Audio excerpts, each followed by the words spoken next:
রেলগাড়ির কামরায় হঠাৎ দেখা, ভাবিনি সম্ভব হবে কোনোদিন। আগে ওকে বারবার দেখেছি লাল রঙের শাড়িতে, ডালিম ফুলের মতো রাঙা। আজ পরেছে কালো রেশমের কাপড়, আঁচল তুলেছে মাথায়, দোলন চাপার মতো চিকন গৌর মুখখানি ঘিরে। মনে হলো কালো রঙে একটা গভীর দূরত্ব ঘনিয়ে নিয়েছে নিজের চারিদিকে, যে দূরত্ব সর্ষে ক্ষেতের শেষ সীমানায় শালবনের নীলাঞ্জনে। থমকে গেল আমার সমস্ত মনটা। চেনা লোককে দেখলেম অচেনার গাম্ভীর্যে। হঠাৎ খবরের কাগজ ফেলে দিয়ে আমাকে করলে নমস্কার। সমাজবিধির পথ গেল খুলে।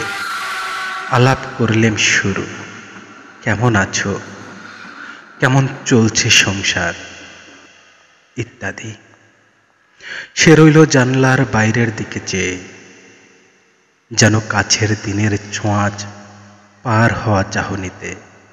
দিল অত্যন্ত ছোট দুটো একটা জবাব, কোনোটা আবার দিলই না।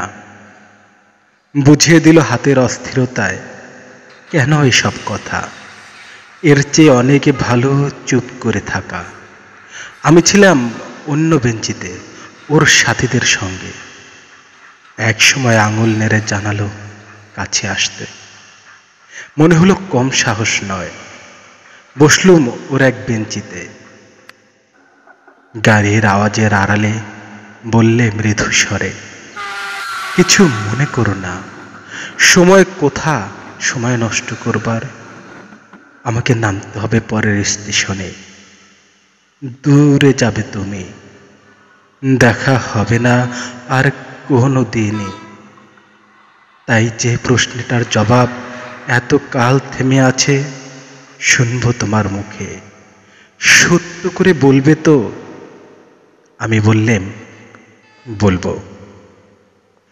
বাইরের আকাশের দিকে তাকিয়ে শুধলো, আমাদের গেছে যে দিন একেবারেই কি গেছে, কিছুই কি নেই বাকি। একটুকু রইলেম চুপ করে। তারপরে বললেম, রাতের সব তারাই আছে দিনের আলোর গভীরে। খটকা লাগলো, কি জানি বানিয়ে বললেম নাকি। ও বলল থাক, এখন যাও ওদিকে। সবাই নেমে গেল পরের স্টেশনে। আমি চললেম একা।